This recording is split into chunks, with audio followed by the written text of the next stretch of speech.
नमस्ते, अस्सलाम वालेकुम, सत श्री अकाल। आज मैं कक्षा 12 जीव विज्ञान के पहले पाठ पुष्पी पादपों में लैंगिक प्रजनन की कुछ रिक्त स्थान भरवा रही हूँ। ये है उसका 5वां भाग। तो चलते हैं।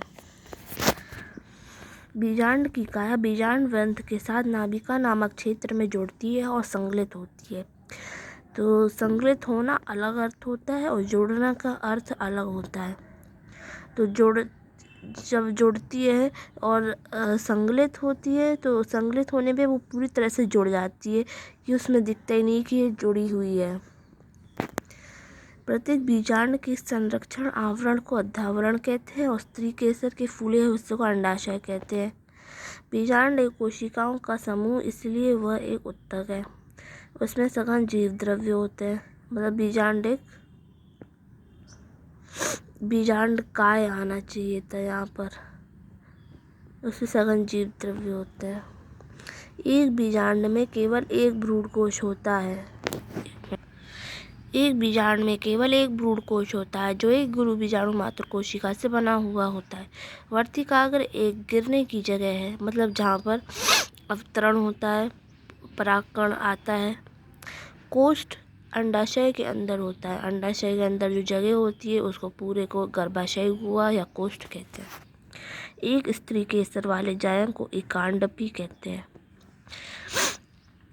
एक जायंग जिसमें एक ही स्त्री केसर होता है उसे एकांडपी कहेंगे। जिसमें एक से ज़्यादा स्त्री केसर होता है उसे बहुअंडपी कहेंगे।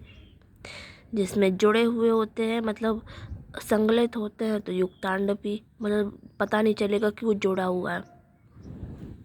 और जिसमें जैसे जुड़े हुए नहीं होते हैं, मतलब संकलित नहीं होते हैं, वो वियुक्तांडपी।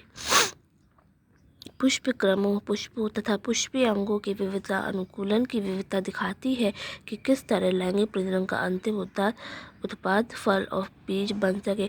मतलब वो अपनी अनुकूलता इस तरह बना के रखते हैं कि किसी भी स्थिति में उन्हें फल और बीज पैदा करना ही करना है। तो अपने को उस तरह ढाल लेते हैं। उसमें विविधताएँ आ जाती है कि किस तरह परागकण को यहाँ से वहाँ पहुँचाना है, उसका रूप कैसा होगा, संरचना कैसे होगी, किस तरह से वो कार्य करे। तो तंतुमंडल का समीपस्थ छोर पुष्पदल या पुष्पासन कहलाता है।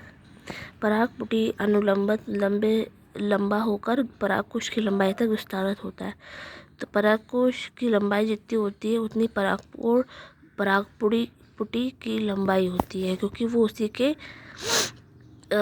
लघु बीजाणुधानी को ही परागपुटी कहते हैं, जो बाद में परागपुटी बन जाती है। और लघु बीजाणुधानी तो परागकोश के पूरी लंबाई तक विस्तारित होता है,